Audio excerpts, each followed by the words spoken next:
तो गाइस तारक मेहता का उल्टा चश्मा में जेठालाल की वापसी हो गई है और चिंतामणि वाली स्टोरी लाइन भी खत्म हो गई है। हेलो गाइस, मेरा नाम है शिवम और आप देख रहे हैं समग्राम। तो जेठालाल लोनावला से टैक्सी से वापस आ रहा होता है और वो टैक्सी में बैठा हुआ ये देख रहा होता है कि अब्दुल की दुकान अभी तक नहीं खुली है। फिर जब वो घर पहुंचता है तो बापूजी और टप्पू भी दरवाजा नहीं खोलते हैं। जेठालाल बार बार बेल बजाता है, फिर भी कोई रिस्पॉन्स नहीं आता है।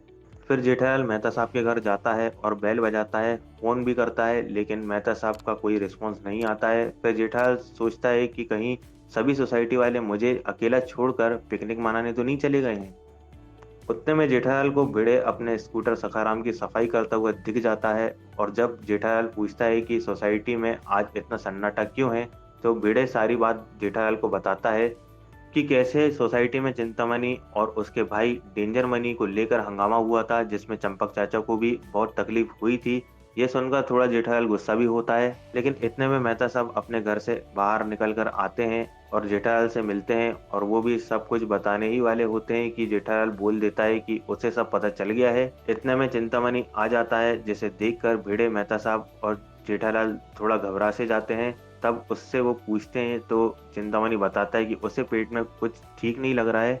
फिर चिंतामणि डॉक्टर हाथी के पास जाता है और उसे देखकर हाथी भाई बहुत टेंशन में आ जाते हैं। फिर भिड़े मेहता साहब और जेठालाल भी डॉक्टर हाथी के पास पहुंचते हैं तो पता चलता है कि चिंतामणि तो नाटक कर रहा था और मजाक कर रहा था हाथी भाई से, और वो हाथी भाई के लिए समोसे और जलेबी लेकर आता है। फिर जब चिंतामणि नाश्ते के लिए पूछता है तो सब राजी हो जाते हैं और समोसे और जलेबी का नाश्ता करने लगते हैं। फिर जब चिंतामणि वापस जा रहा होता है तब वो रिक्वेस्ट करता है कि आज वो एक सुविचार लिखे। फिर चिंतामणि ही चिंता और मन को लेकर सुविचार लिखता है, जिसे पढ़कर सब खुश हो जाते हैं।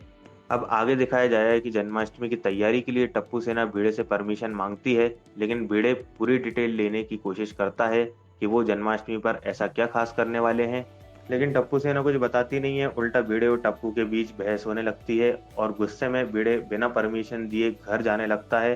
अब आगे देखना होगा कि इस बार गोकुलधाम सोसाइटी में जन्माष्टमी पर क्या खास होने वाला है, या फिर जन्माष्टमी मनती भी है या फिर नहीं। तो गाइस आगे के अपडेट्स के लिए चैनल को सब्सक्राइब कर लीजिएगा, साथ में बेल आइकन भी प्रेस कर लीजिएगा और वीडियो को लाइक कर दीजिएगा। मिलते हैं नेक्स्ट वीडियो में। Thank you for watching समग्राम।